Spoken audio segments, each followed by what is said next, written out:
Je m'appelle Sylvie Rose, donc je suis de profession socio-esthéticienne. J'ai travaillé pendant 29 ans dans le domaine médical. J'ai fait 12 ans en service d'oncologie et de soins palliatifs en tant qu'aide-soignante.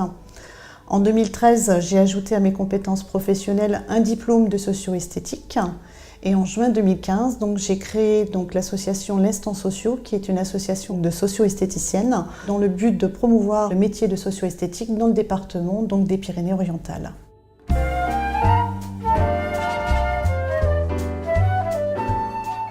Alors, la socio-esthétique, c'est un métier à double compétence. Donc, la première, c'est une expertise professionnelle reconnue dans le domaine de l'esthétique cosmétique.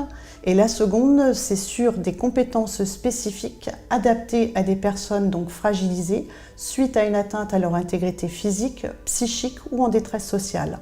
En gros, c'est-à-dire que les socio-esthéticiennes sont formées à différentes pathologies, au traitement de ces pathologies et aux effets secondaires que les traitements engendrent.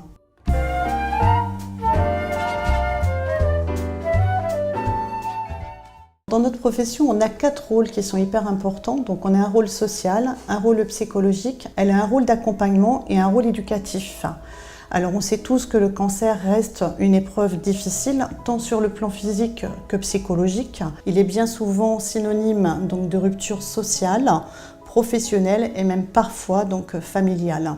Il faut savoir que la socio-esthétique fait partie intégrante des soins de support en cancérologie depuis le premier plan cancer en 2003.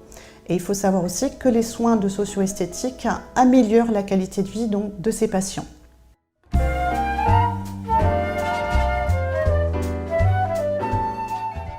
Chaque malade est unique et les répercussions des effets secondaires vont forcément être différentes d'une personne à une autre. Donc la socio-esthéticienne va devoir adapter ses soins en fonction. Elle va privilégier le toucher qui va permettre de dénouer des tensions corporelles, de favoriser la communication et bien sûr apporter un équilibre sur le plan du corps et du mental.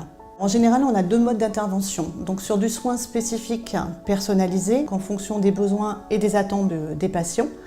Et l'autre mode, c'est plutôt sur de l'atelier collectif. Donc on va animer des ateliers ludiques autour d'une thématique qui va être sur de la prévention et de l'éducation, qui est en relation avec l'image corporelle, qui va permettre d'adapter aux personnes qui sont suivies, de développer des compétences dans leur prise en charge de leur mieux-être.